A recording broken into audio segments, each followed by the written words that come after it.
Muito boa tarde a todos. Queria, em nome do El Corte Inglês, começar por agradecer a vossa presença e dar-vos as boas-vindas para mais uma conferência, lançamento, neste caso, de um dos ensaios levados a cabo pela Fundação Francisco Manuel dos Santos, com quem temos o grato trabalho de realizar este ciclo de conferências Pensar Portugal, portanto uma parceria bastante frutuosa, que tem trazido aqui livros e ensaios muito interessantes, não sendo uma exceção este que nos é trazido aqui hoje pelo professor António Tavares, a quem agradeço muito e felicito por este seu Administração Pública Portuguesa, que vai ser apresentado por Filipe Teles, pró-reitor da Universidade de Aveiro, e moderado pelo Manuel Carvalho, diretor do Jornal Público.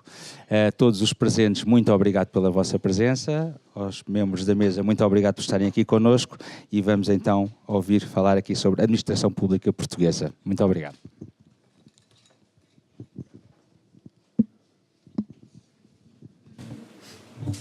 Bem, muito boa tarde a todas e a todos. Parece que me cabe a mim dar início a esta sessão. Permitam-me que cumprimente, em primeiro lugar, os meus colegas de mesa, o António Tavares e o Manuel Carvalho. Em particular, o trabalho que nos traz aqui do António diria que é um privilégio, e vou explicar porquê, por várias razões, não só pelo conteúdo, mas também pela amizade de longos anos trabalhando em temas semelhantes e em projetos comuns, e que me fez de imediato aceitar este desafio de vos explicar de uma forma muito breve aquilo que entendo ser as principais virtudes de um texto que, não sendo, nunca é muito grande. É esse o princípio também destes ensaios, e também felicitar a Fundação por essa capacidade de nos dar frequentemente, traduzindo direto do inglês, seria alimentação para pensar, comida para pensar, de forma tão simples, e este é exatamente um bom exemplo desse espírito dos ensaios da Fundação Francisco Manuel dos Santos. Conversávamos já hoje que estas apresentações ou conversas sobre a administração pública podem ser absolutamente entediantes, principalmente quando elas partem de um livro sobre a administração pública, portanto duplamente entediantes. É sempre o risco que se corre nestas coisas. Quando na sala ao lado temos o Ricardo Araújo Pereira a fazer a apresentação de outro livro, só há duas hipóteses. Ou nós tornamos isto verdadeiramente interessante, porque pode ser, ou caber-me-á a mim fazer algum humor sobre a administração pública, o que também não parece ser possível. Sendo assim, diria que este não é um contexto entediante, e felizmente não é. Não vamos correr esse risco, porque é o resultado do trabalho do António, que é, e eu vou explicar estas 3 palavras ao longo destes 10 minutos, um trabalho sério, informativo e desafiante.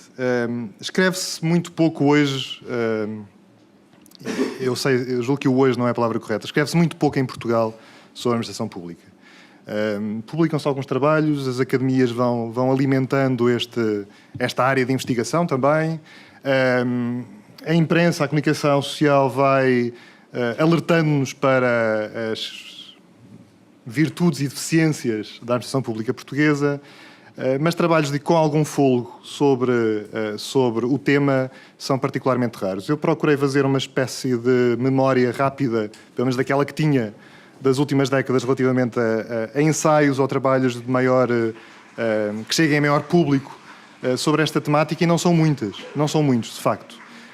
E, portanto, quando nos confrontamos com um texto destes, a primeira virtude é ele vir trazer a debate, trazer à opinião pública, trazer à discussão um tema que pode aparentemente estar menos tratado ou menos bem tratado em termos de publicações.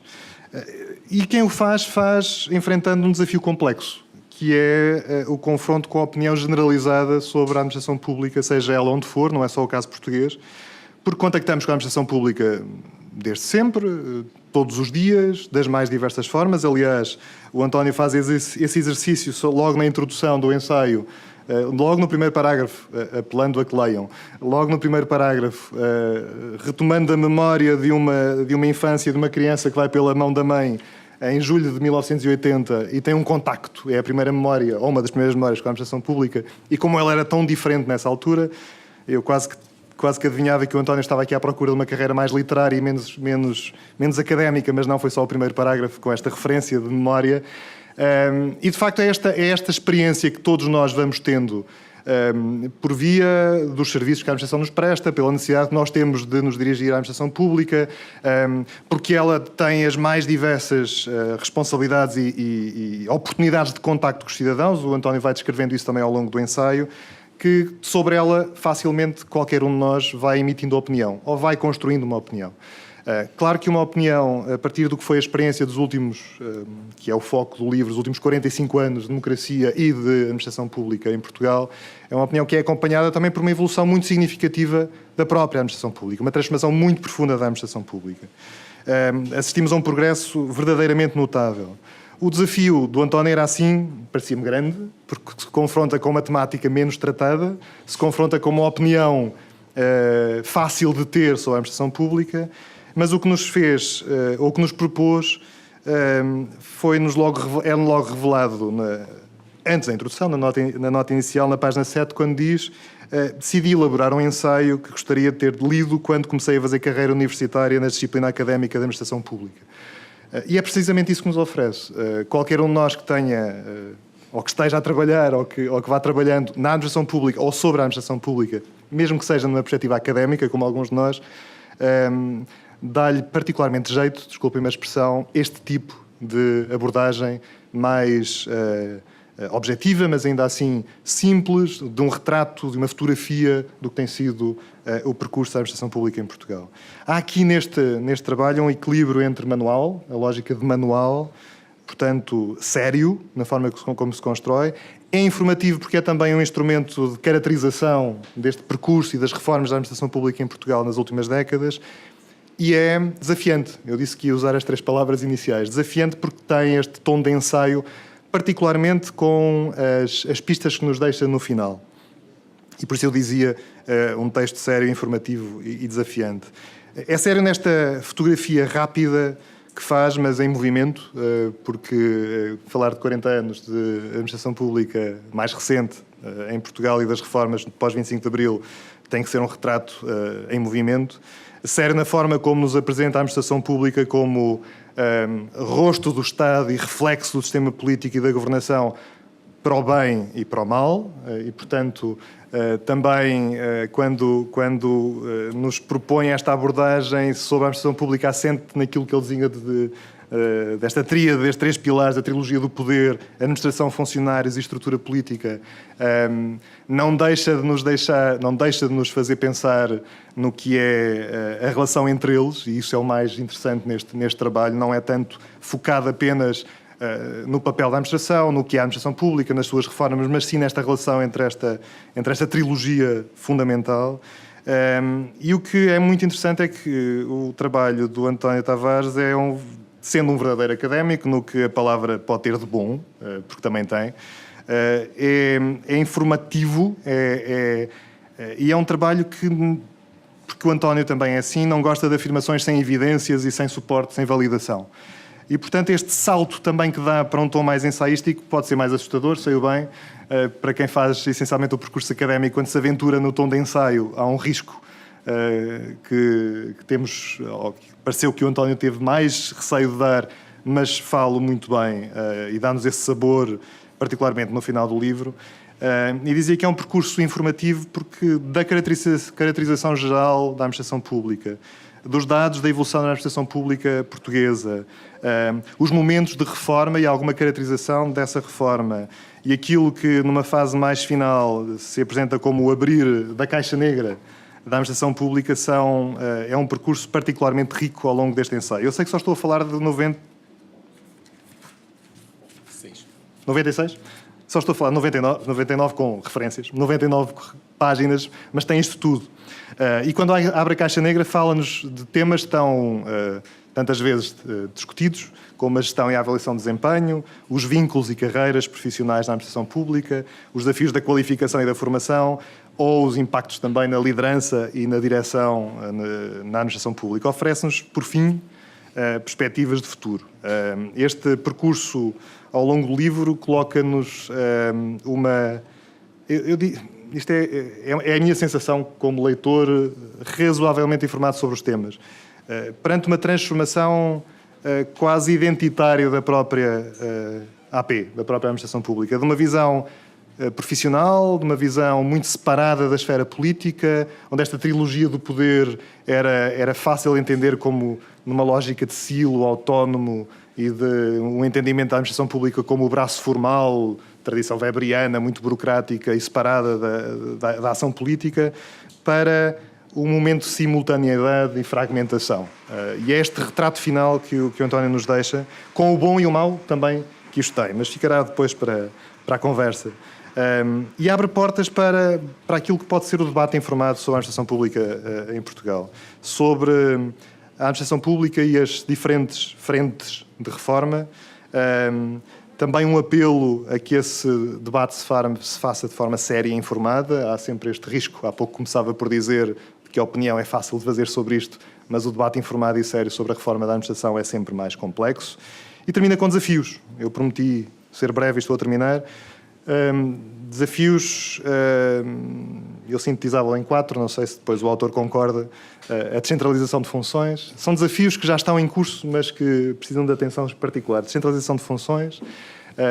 A articulação com o setor privado, que já foi objeto de muita discussão em Portugal, particularmente quando a expressão PPP parecia que estava em todo lado, mas é muito mais do que isso. A articulação com o terceiro setor, que também já esteve muito em voga na discussão em Portugal, quando se procurou esta maior intervenção do terceiro setor na prestação de um conjunto de serviços públicos. E cada vez mais, quarto desafio, o envolvimento da sociedade civil, também numa lógica de que hoje se designa de coprodução de políticas e de serviço público. Quase que fica esta mensagem final de um papel da administração pública que passa da visão muito clássica de prestação e controlo, e esse relato é feito, eu diria, em 50% do livro, para um papel de harmonização e de garantia. Ser o instrumento que o Estado pode usar como garantia da prestação de serviços, seja ele feito meramente pela administração, pelo braço clássico do Estado, seja ele feito pelo setor privado ou pelo terceiro setor, ou mesmo com o envolvimento mais direto da sociedade civil. Portanto, uma evolução de controlo para a harmonização de políticas. Eu diria, para terminar, que queremos mais o tom ensaístico. Esse desafio é bom que se faça. Quando a academia também sai do seu tradicional jargão e do uso mais fechado de um conjunto de conhecimento e de conceitos sobre a administração pública, este tom parece-me ser o tom adequado. E o António Tavares podem muito ajudar neste processo de pensar na administração pública em Portugal, nestes desafios todos de reforma que enfrentamos, continuamos a enfrentar, e fica o desafio lançado de continuar o último capítulo para um trabalho, esse sim, verdadeiramente desafiante e arriscando mais o ensaio. Muito obrigado.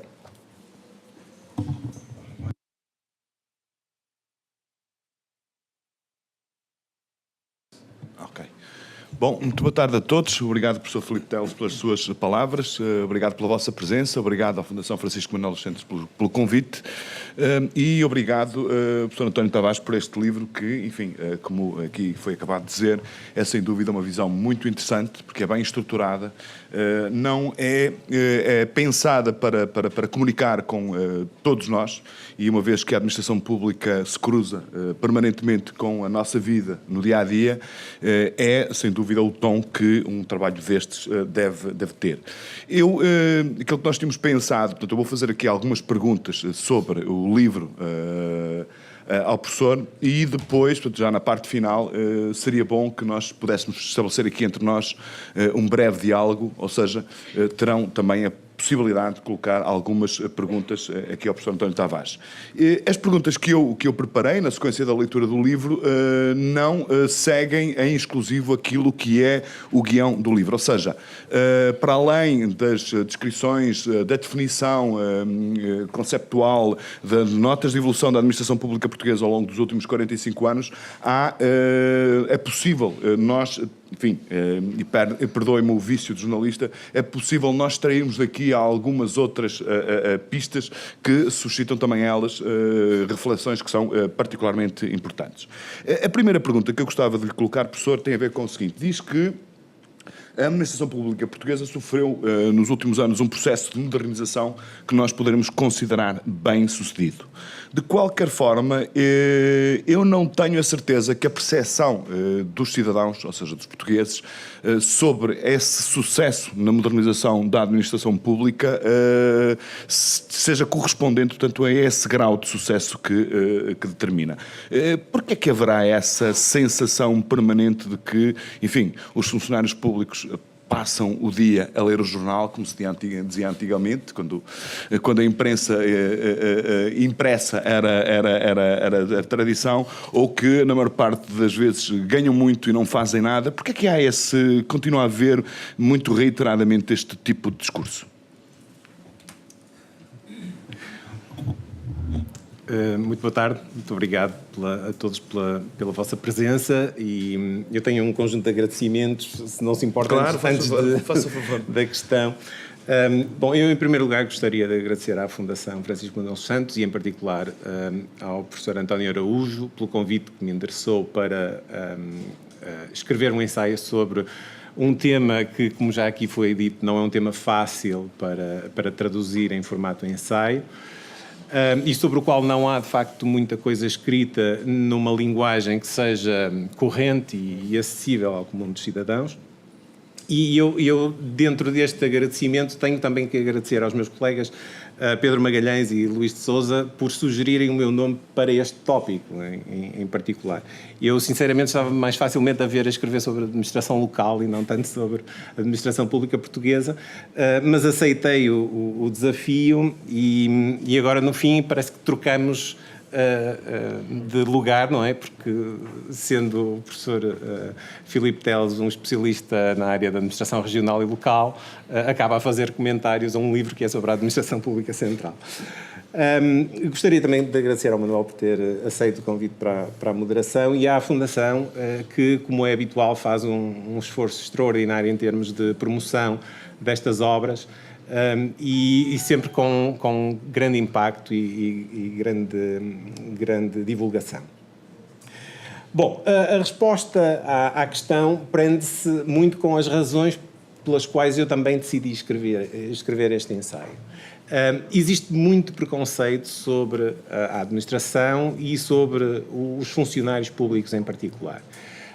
E este preconceito não é recente, aliás, eu no ensaio mostro logo no início que o preconceito tem em algumas administrações, em particular na prussiana e na russa, na verdade tem mais de uma centena de anos e, portanto, não é algo de novo. Mas nós não generalizamos tipicamente a partir de um indivíduo para uma raça, ou para o género, ou para uma religião. Ou seja, o comportamento do indivíduo, o mau comportamento de alguém, não nos permite generalizar para uma raça, ou para uma religião, ou para o género. E, estranhamente, generalizamos muito frequentemente o comportamento individual do funcionário para toda a administração pública. E isso, a meu ver, é profundamente errado. E esse é, aliás, um dos principais motivos que levou à redação do ensaio. Eu, ao longo dos anos, contactei com muitos alunos e formandos. Isso também me deu um conhecimento mais aprofundado, para além da Torre de Marfim típica dos académicos. Uma das razões porque eu acho que os meus alunos têm algum prazer ainda, pelo menos eu noto isso, em ter aulas comigo, é porque eu não estou completamente desligado da administração. E, em parte, graças à formação que tive a oportunidade de lecionar ao longo dos anos, ouvi muitas histórias e predispus-me a ouvir os funcionários para perceber exatamente quais são as suas perspectivas sobre a administração. E, de facto, as alterações à administração pública são reais. Os funcionários sentem hoje que são, digamos, a bem ou a mal, acabam a responder pelos resultados que obtêm. E isso só foi possível graças a uma mudança sistemática de políticas em relação à administração pública e a um conjunto de esforços que eu diria, correndo o risco, se calhar, de simplificar a análise, se inicia com a Secretaria para a Modernização Administrativa em 1986 e vai pelo menos até 2009. Este esforço, que é um esforço relativamente coerente, governo após governo, nós raramente podemos dizer... Há dois governos que não seguiram essa continuidade, que é o governo minoritário de José Sócrates e o governo de Pedro Passos Coelho, de acordo com o seu livro. Sim, mas por razões muito concretas e, como eu, enfim, insinuo, por obstáculos externos e não tanto por vontade, se calhar, de quem liderava o país nessa altura. O que se verifica é que, entre esse período de 1986 a 2009, não há verdadeiramente cortes radicais ou inflexões muito significativas na forma como a administração pública é conduzida. Há diferentes medidas que são tomadas na devida oportunidade ou no devido tempo. No início, nos anos 80, no final dos anos 80 e início dos anos 90, justificava-se uma administração que fosse mais próxima do cidadão. Os cidadãos tinham muitas queixas relativamente aos funcionários, como sendo antipáticos, não respondendo àquilo que eram as suas solicitações verdadeiras, estando mais preocupados em cumprir procedimentos do que propriamente em perceber qual era a verdadeira questão que estava a ser colocada por parte dos cidadãos. E, portanto, essa foi a primeira, eu diria que durante os governos do professor Cavaco Silva foram essas as tentativas de melhorar a administração. Depois há um período em que se aposta muito na qualidade, isso vai em parte, começa no último governo de maioria absoluta de Cavaco Silva e continua no primeiro governo do engenheiro Guterres. Mas se tivermos que apontar uma lógica interna de mudança na administração, é sobretudo entre 2013 e 2009, curiosamente em dois governos que são de partidos diferentes, mas com uma lógica muito semelhante, em que se reforça a ideia de que o funcionário tem que ser avaliado. E tem que ser avaliado o funcionário, e aqui eu devo fazer um parênteses, quando eu me refiro ao funcionário, estou a referir-me aos funcionários do regime geral das carreiras da administração pública, e não às carreiras especiais. Os cortes especiais foram avaliados muito mais tarde, e alguns ainda de uma forma muito deficiente, ainda hoje, de forma relativamente deficiente. Mas as carreiras do regime geral não. Estiveram sujeitas a uma avaliação que se inicia em 2004 e que tem, aliás, uma lógica muito coerente com a ideia de todos os serviços e todos os funcionários devem atingir um conjunto de objetivos coletivos na parte dos serviços, objetivos individuais na parte dos funcionários, e essa lógica prevalece depois naquilo que é a avaliação do desempenho, quer dos funcionários, quer dos serviços. Isso, a nova gestão pública é uma importação, é um conceito importado. É um conceito importado e nem sequer é particularmente novo. A gestão por objetivos, que é parte integrante desta lógica de mudança da nossa administração, é um conceito dos anos 50, portanto não está muito longe de ser um conceito inovador, mas justificado dado o estado em que a administração pública, o estado a partir do qual a administração pública parte. E por isso, eu diria que, ao contrário daquilo que acontece em muitas políticas e em muitos setores, por exemplo, na área da educação, em que muitas vezes há reformas e contra-reformas, eu não noto como um todo que haja grandes rupturas ao longo deste período entre 86 e 2009. Infelizmente, o país passou pelo Programa de Assistência Económica e Financeira, vulgo Troika, a intervenção da Troika, e durante esse período a administração pública foi francamente esquecida, e se calhar essa é a nota mais pessimista que o livro dá, é que muito do bom trabalho que tinha sido desenvolvido até 2009 perdeu-se, e eu acho que deitou-se o bebê fora com a água do banho, ou seja, perdemos aquilo que tínhamos ganho na lógica de avaliação de desempenho e de responsabilização, quer de dirigentes, quer de funcionários, pelo desempenho. Uma parte disso perde-se porque todo o sistema estava pensado para funcionar. A avaliação do desempenho leva a recompensas de algum tipo, ou por bom desempenho, ou através de progressões salariais, e com os congelamentos provocados por as sucessivas leis de enquadramento orçamental, os funcionários nunca chegam a ver refletida a avaliação positiva, quer nos seus salários, quer nas suas promoções, quer nos seus prémios de desempenho, que se julga que funcionam durante 1 ou 2 anos, 2008, penso, e depois param. Deixa-me então para cá, fazer uma pergunta. só muito recentemente é que este sistema está novamente a ser retomado. Portanto, entre 2003 e 2009, portanto, a introdução da gestão e da avaliação por objetivos, há depois, portanto, essa descontinuidade, chamamos de assim, entre 2011 e 2015, e se olharmos para os 2 períodos, são os 2 períodos em que, de facto, primeiro, Portugal, o país, começa a dar conta que tem dificuldades financeiras, aquela longa década de estagnação na economia, e 2011, 2015, que é o período da intervenção externa.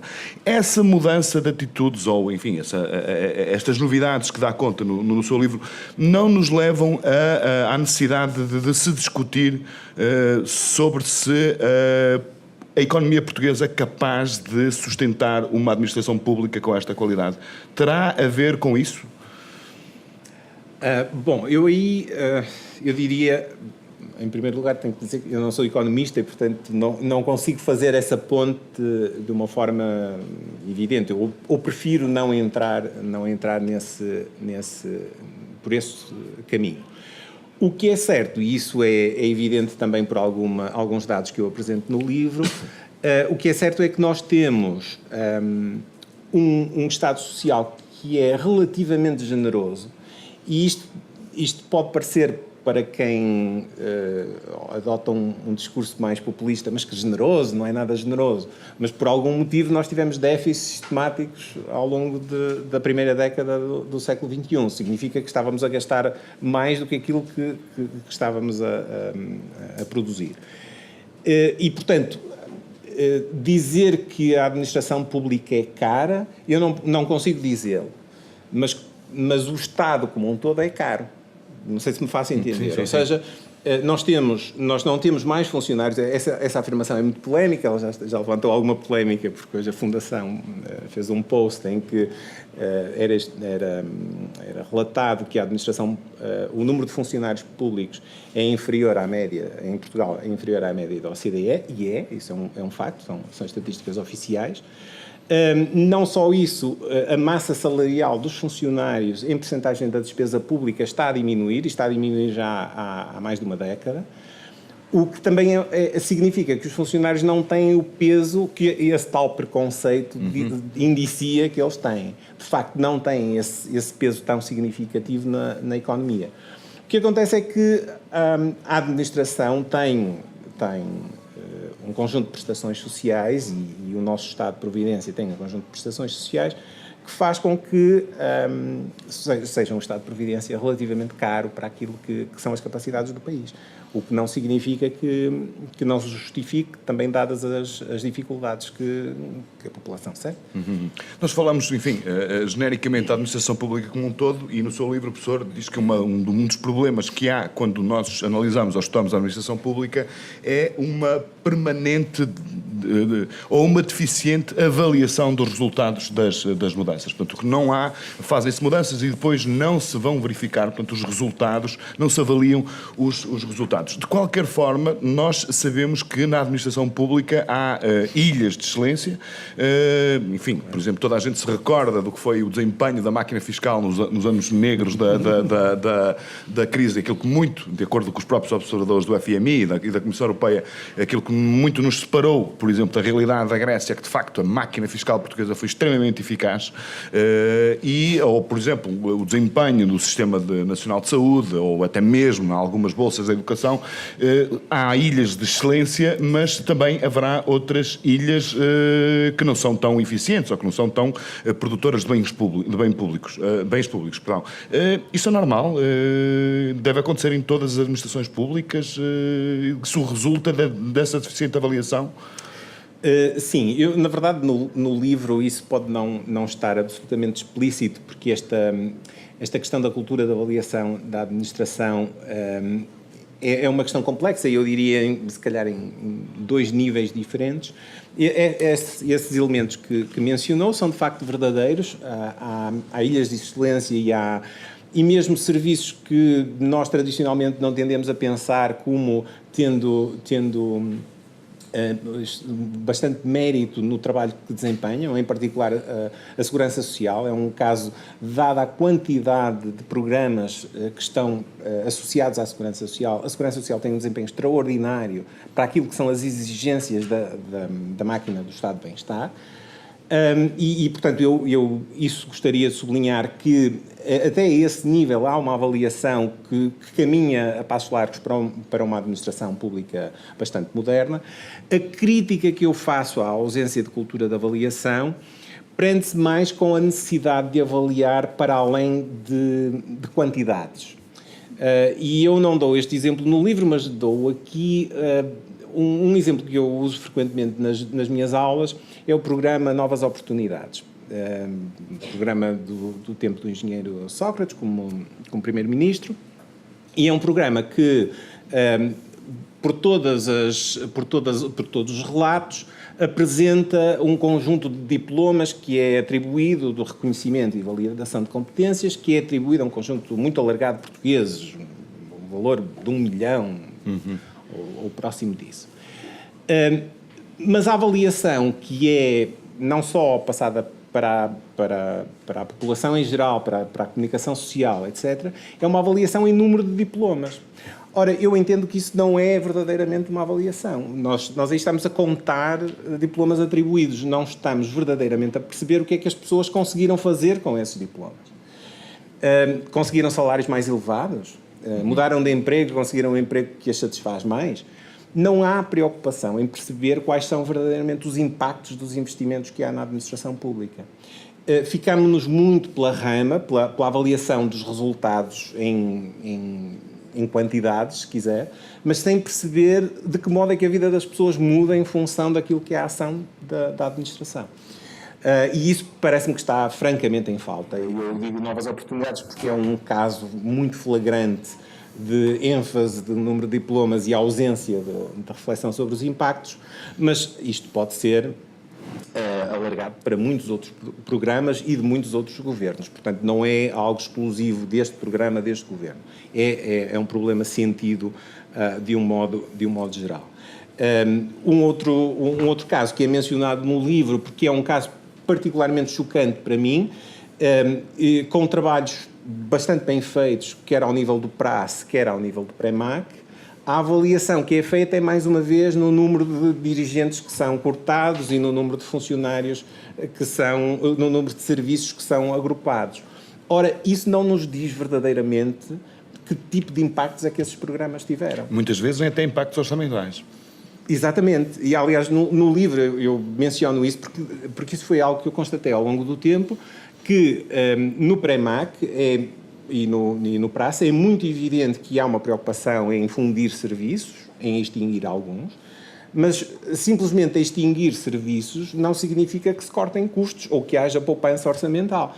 Porque se o serviço continua a funcionar no mesmo edifício, simplesmente se muda o cabeçalho do serviço e passa a ter 2 ou 3 serviços agregados, não há poupança. Há simplesmente uma fusão de serviços e ponto final. Relativamente aos dirigentes, a mesma coisa. Se forem funcionários da administração, deixam de ser dirigentes, voltam à carreira e, portanto, não há a diminuição orçamental é pequena. Irrelevante. É quase irrelevante. De qualquer maneira, professor, olhando aquilo que é a discussão pública no país nos últimos anos, nós damos conta que a administração pública está sempre permanentemente na essência do debate público. Debate público e no debate político, seja através das reformas, seja através dos custos, seja através das reivindicações. Enfim, e se nós virmos em concreto aquilo que aconteceu nesta legislatura, nós damos conta que a função pública e a administração pública têm um peso nas prioridades do debate político nacional muito elevado.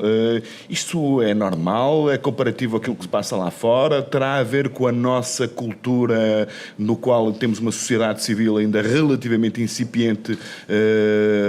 Como é que explica isso, ou se é que isso tem explicação?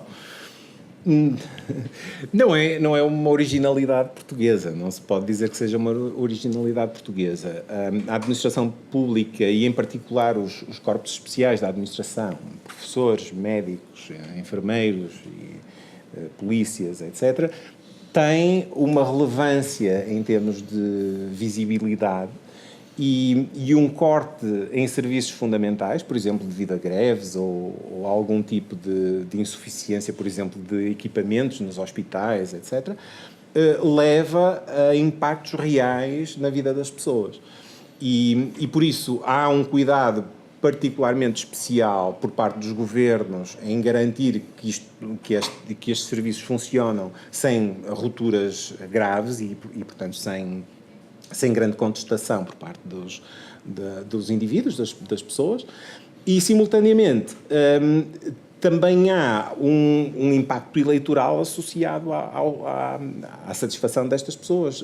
Temos que pensar que estamos perante um conjunto de 600 mil funcionários públicos, mais coisa, menos coisa, mas estas pessoas têm famílias e as famílias também votam, e, portanto, o universo eleitoral que é abrangido por estas pessoas é, apesar de tudo, relevante e isso leva a um especial cuidado.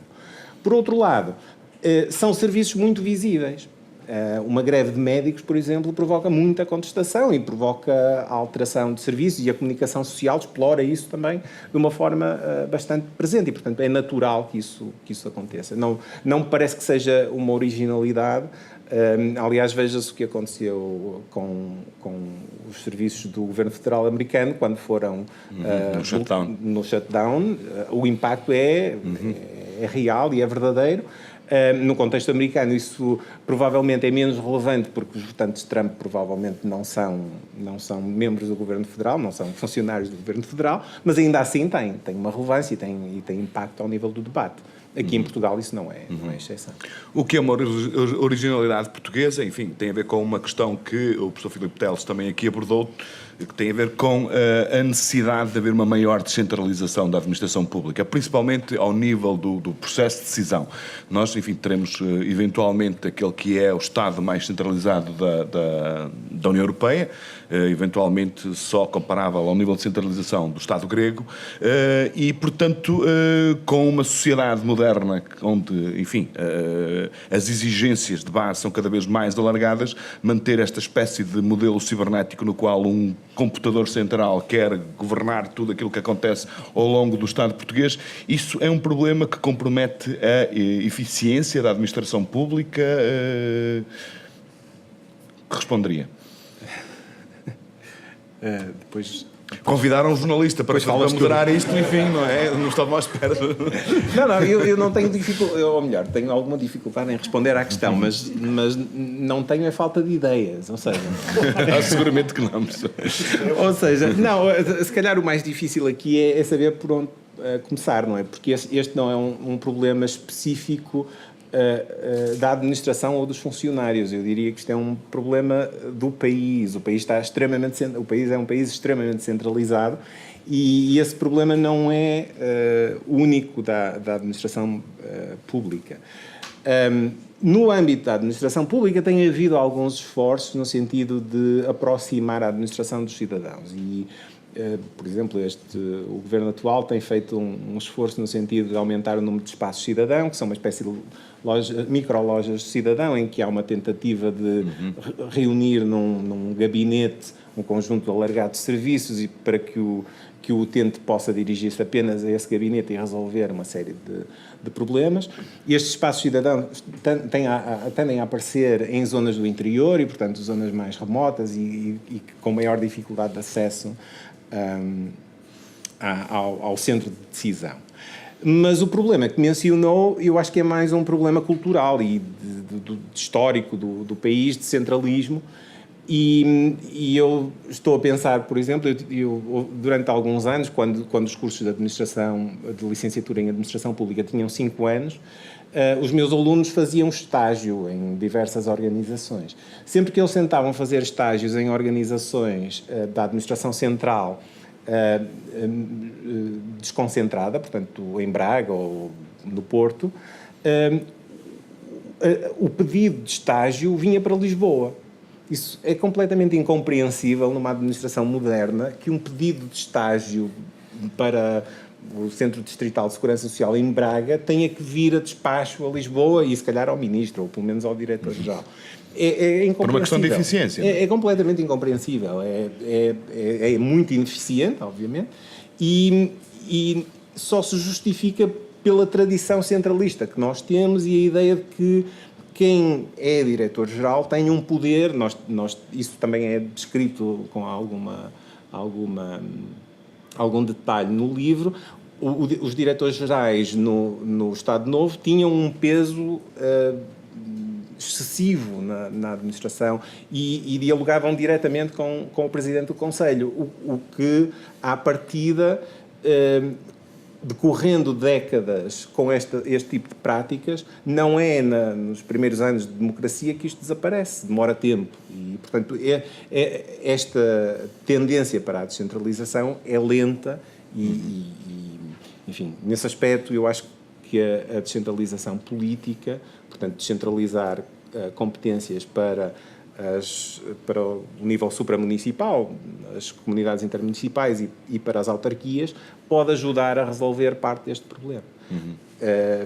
Mas isto é parte de um problema mais vasto, como digo, não é exclusivo da administração como um todo. Muito bem, eu passava agora a perguntas da vossa parte. Sei que estamos, portanto, séries de 3 inscrições. Pedimos, por favor, que se identifiquem. Senhor, faz favor. Tem o microfone, pode ser. Boa tarde. Vai estar a funcionar. Sousa Rigo.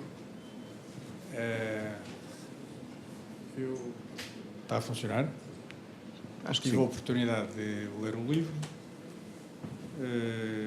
Tem muita informação, está bem sistematizado. Gostei de ler. Fiquei com uma dúvida que gostava de perguntar, que é se considera que basta soltar os mecanismos que foram suspensos para, com o atual modelo, se atingirem os níveis de desempenho e uma imagem satisfatória, como Manuel Carvalho perguntou, da administração pública portuguesa. Se não é necessário introduzir algumas rupturas, ou se o modelo se regenera desde que se soltem os apertos que o país teve. Muito bem. Mais alguma questão? Aquela senhora atrás, por favor.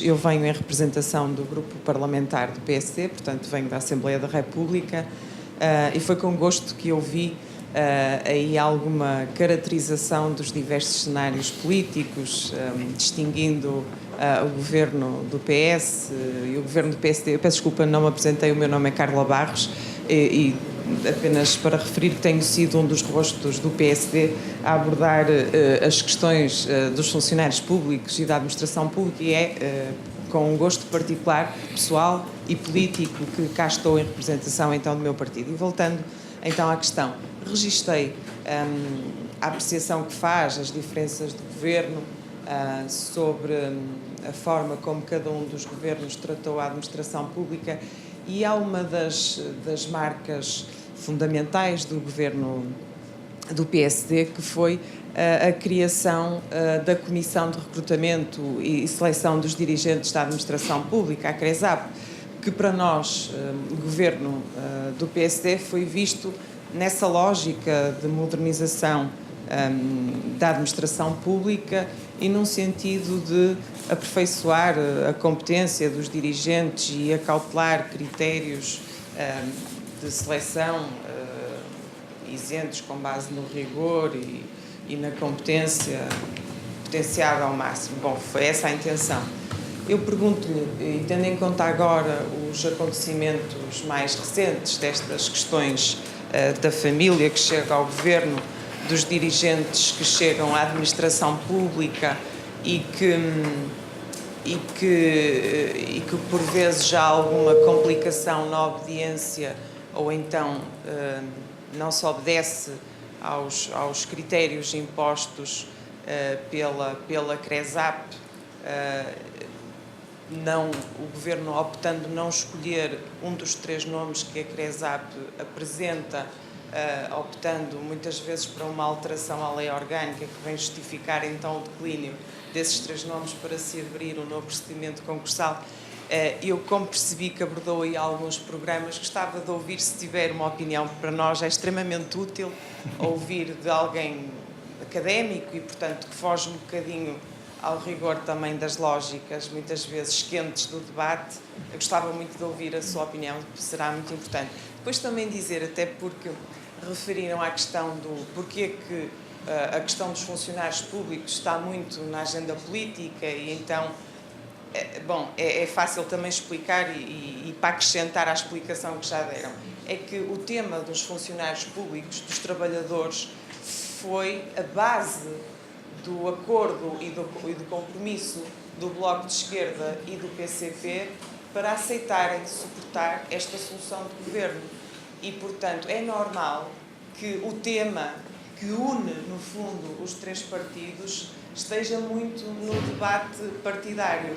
E, portanto, importa ao PCP e ao Bloco, neste caso, trazer à discussão pública aquilo que não foi cumprido e que esteve na base do acordo para suportarem esta solução de governo. E, portanto, eu queria só acrescentar esta dica, mas para mim, mais do que falar, foi importante ouvir, porque gostei muito do que eu vi hoje aqui na apresentação do livro. Muito obrigada. Muito obrigado. A questão da CRESAP merece uma reflexão no seu livro.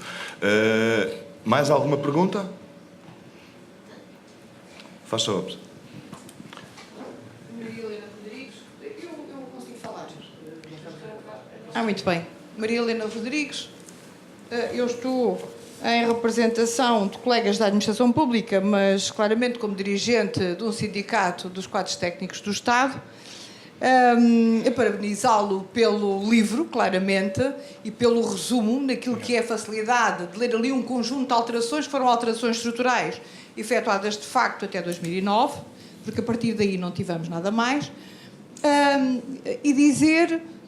Bom, havia já algumas revistas sobre a administração pública. Aliás, a organização em que tenho hoje o privilégio de poder dar o meu contributo foi a primeira organização no país a falar e a escrever sobre a administração pública. É a revista Administração. Foi, portanto, o Sr. Filipe está a dizer que sim, que é verdade, e é orgulho imenso desse nosso contributo. Bom, a questão da avaliação na administração pública, não tanto a avaliação de desempenho, mas a questão da avaliação das políticas públicas. Esta é uma questão para nós relevante, de grande importância. Isto é, nós vamos alterando, nós vamos sofrendo todas as modificações das alterações estruturais, mas não conseguimos avaliar. Não conseguimos sequer definir indicadores de medida para avaliar as alterações que são introduzidas e para saber qual foi o resultado que teve não só a parte financeira, não é? Naquilo que é o cumprimento das metas financeiras, qualquer reestruturação, qualquer mudança tem no fundo subjacente a redução de custos, e o que é que ela traz de novo? O que é que é feito na universidade onde o doutor leciona, no sentido de definir indicadores que meçam e que possam medir a qualidade das políticas. Muito obrigada.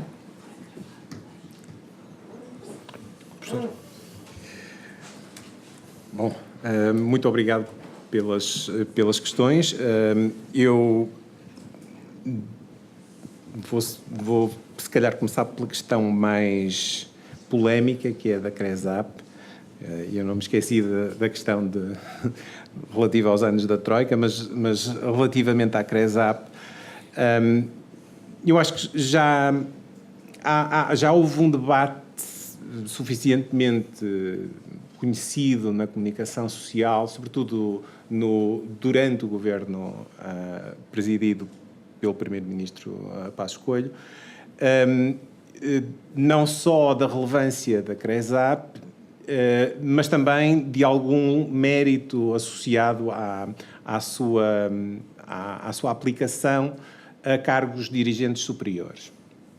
Onde eu acho que a CRESAP pode ser melhorada enquanto comissão, estendendo-a a cargos dirigentes intermédios, diretores de serviços e chefes de divisão, em particular, coisa que neste momento ainda não é feita, e garantir que estes cargos dirigentes intermédios, não há nomeações para estes cargos entre o período de convocação das eleições e a tomada de posse do novo governo. Isso parecem-me duas medidas relativamente simples de implementar, embora admito que fazer passar pela CRESAP 9.000 cargos de dirigentes intermédios possa ser uma espécie de pesadelo, mas se estamos verdadeiramente interessados em que haja uma seleção mais centrada no mérito do que em outro tipo de critérios, parece-me que esse é o passo correto. Eu sabia que iam mencionar a questão das famílias e eu preferia não me alargar muito sobre essa questão. Dizer apenas que em Portugal nós temos uma tendência muito grande para legislar esperando que os comportamentos mudem de uma forma algo milagrosa. Eu não sou ingênuo ao ponto de pensar que introduzindo legislação, introduzindo limitações às nomeações de familiares, nós vamos resolver muitos dos problemas. Parece-me quase...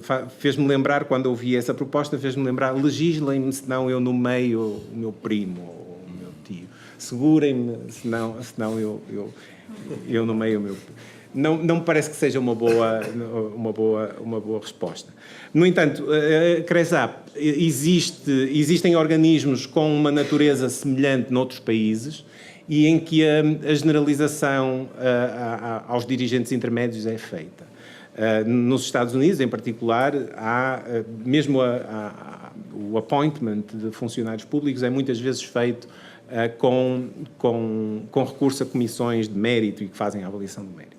Isso não resolve tudo, porque mesmo a própria CRESAP, se os membros da CRESAP não estiverem interessados em avaliar o mérito, isso não se verifica. Não estou a dizer que é o caso, mas só estou a sublinhar que mesmo uma comissão como a CRESAP não resolve tudo.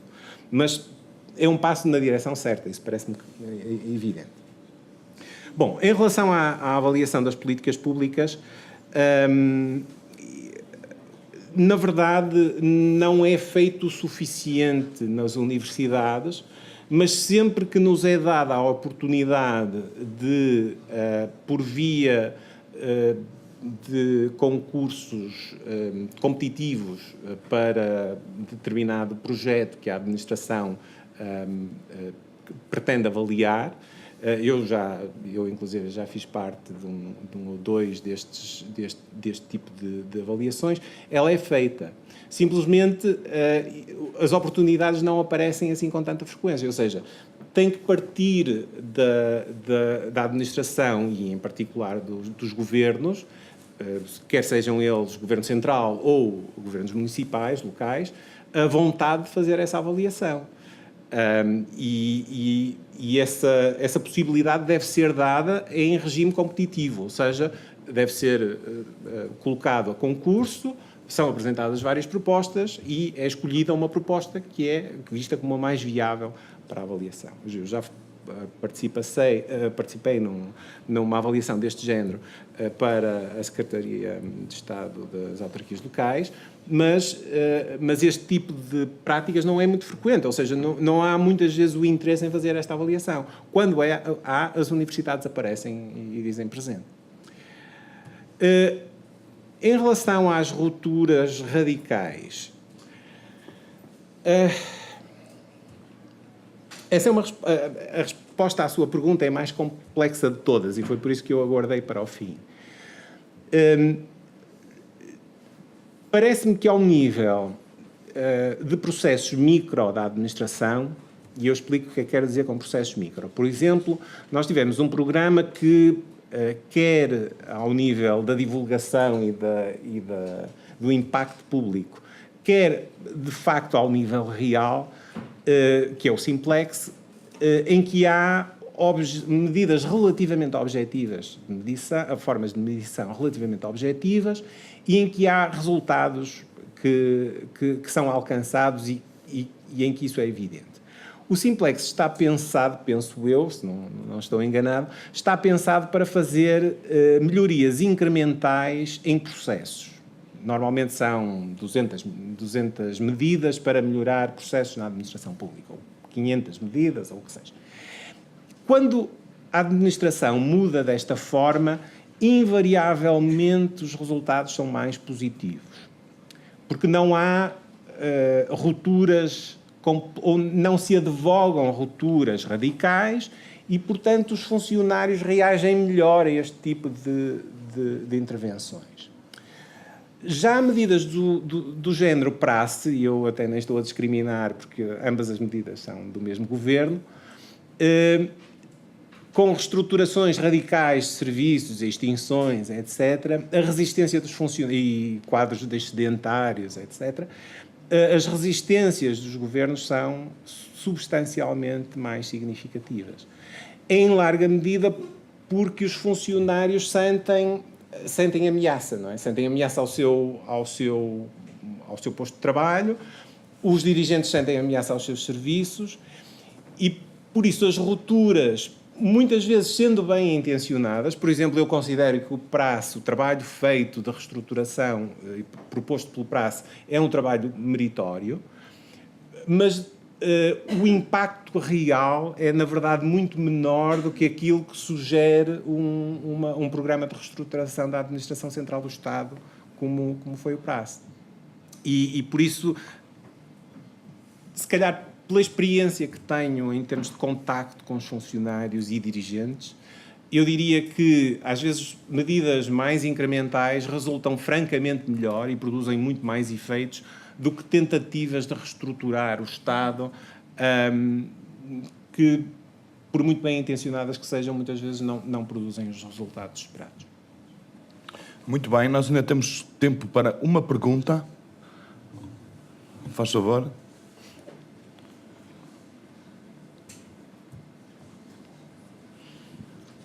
Obrigado, boa tarde, Rui Gonçalves.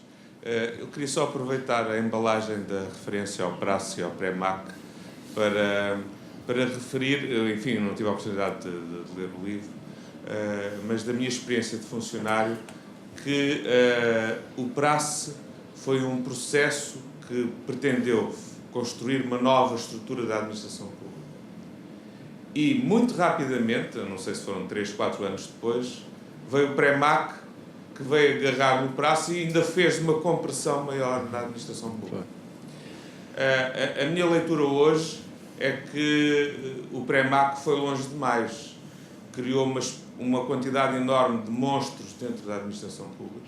Estou a lembrar das infraestruturas de Portugal, mas podia dar outros exemplos.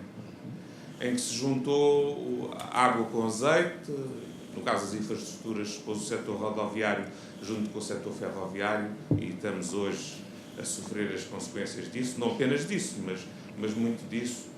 E hoje acho que institucionalmente a administração pública portuguesa precisa de uma revisão ao nível institucional, para além das questões que são levantadas sobre os funcionários, sobre a relação dos funcionários com as chefias.